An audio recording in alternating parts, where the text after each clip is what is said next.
जनतेच्या कामांमध्ये ज्यांनी केले झोल, आता होणार त्या सर्वांची पोलखोल। चला सोबत मिळून करूया भ्रष्ट प्रशासनावर हल्ला बोल। इथे खोटे नेरेटिव्ह नव्हे तर खरी बातमी आहे, खोटा प्रॉपगँडा नव्हे तर जनतेचा अजेंडा आहे। येतोय आम्ही दाखवायला बातमीचा खरा सार, सत्याचा शोध घ्यायला तुम्ही आहात का तयार? DNA न्यूज नाशिक, शोध सत्याचा।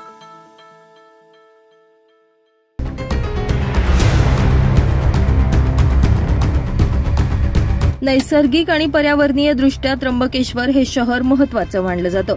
गोदावरीचं उगमस्थान असलेल्या त्र्यंबक नगरपालिकेचं बांधकाम विभागाची सर्व परवानग्या आणि सर्व लेआउट जिल्हा स्तरावर घेण्याबाबत सामाजिक कार्यकर्त्या तथा निसर्गप्रेमी ललिता शिंदे यांनी जिल्हा प्रशासनाला निवेदन दिलंय। डोंगर आणि टेकड्या जपणं काळाची गरज आहे, परंतु असं न घडता त्र्यंबकेश्वर नगरपालिका याबाबत कुचकामी ठरत आहे। त्र्यंबकेश्वर नगरपालिकेचा बांधकाम विभाग हा सक्षम नसल्यामुळे कुठलीही शहानिशा न करता तसेच राष्ट्रीय हरित लवाद तसेच मुंबई उच्च न्यायालय मुंबई यांनी गोदावरी आणि तिच्या उपनद्यांबाबत वेळोवेळी आदेश केलेले असताना देखील या आदेशांची पायामल्ली केली जात असल्याचा आरोप सामाजिक कार्यकर्त्या ललिता शिंदे यांनी केला आहे।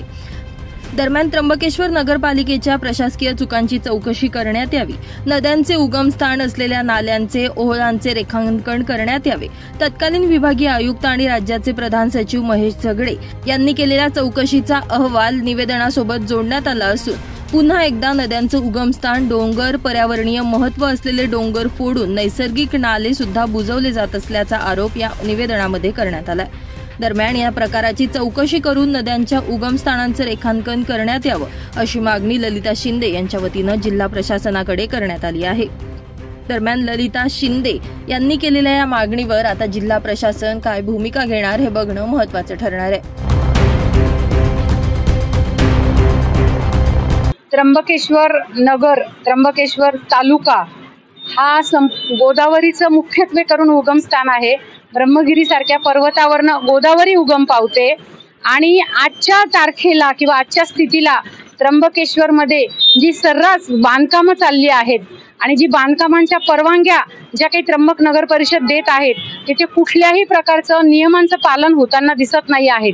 छोट्या छोट्या टेकड्या, छोटे छोटे ओहोळ, नद्या, नाले हे सगळे कुठे बुजवले जात आहेत। आगामी कुंभमेळा 2026 आणि 27 रोजी भरत आहे, त्यामुळे जी काही बेसुमार कामांच्या हा जो काही चाललेला प्रकार आहे तो त्वरित थांबवावा म्हणून माननीय जिल्हाधिकाऱ्यांना मी आज निवेदन दिलेलं आहे। तत्कालीन महेश झगडे सर यांनी 2018 मध्ये एक नगरपालिकेच्या बाबतीत अहवाल तयार केला होता। त्या अहवालामध्ये अतिशय गंभीर असे मुद्दे आहेत, तो पण रिपोर्ट मी आज जिल्हाधिकाऱ्यांना सादर केलेला आहे, जेणेकरून त्र्यंबकेश्वरचं जी नैसर्गिक संपत्ती आहे, पर्यावरणीय दृष्ट्या अत्यंत महत्त्वाचं असं जागतिक पातळीवर गेलेलं त्र्यंबकेश्वर आहे ते कुठेतरी आता जपण्याची गरज आलेली आहे। कुणीही याबाबत काहीही बोलायला तयार नाही आहेत। मला पण धमक्यांचे फोन यायला लागलेले आहेत, पण मी कुठेही धमकीला न घाबरता माझी जी सेवा आहे ती मी चालूच ठेवणार आहे। कृपा करून याची दखल घ्यावी आणि जे काही नैसर्गिक ज्या गोष्टी आहेत त्या जपल्या जाऊन मगच परवानग्या नगरपालिकेने द्याव्या अशी मी मागणी करत आहे। ललिता शिंदे, त्र्यंबकेश्वर, सामाजिक कार्यकर्ते। याबाबत आता विचार केला असता असं वाटायला लागलं आहे की ज्याप्रमाणे महाबळेश्वर मध्ये एक कायदा तयार झालेला आहे त्याप्रमाणे त्र्यंबकेश्वरसाठी एक विशेष कायदा पारित करण्यात यावा अशी मी मागणी महाराष्ट्र शासनाकडे लवकरच करणार आहे आणि त्याचं कायद्यात रूपांतर होणार आहे। Bureau report, DNA Nashik news, Nashik.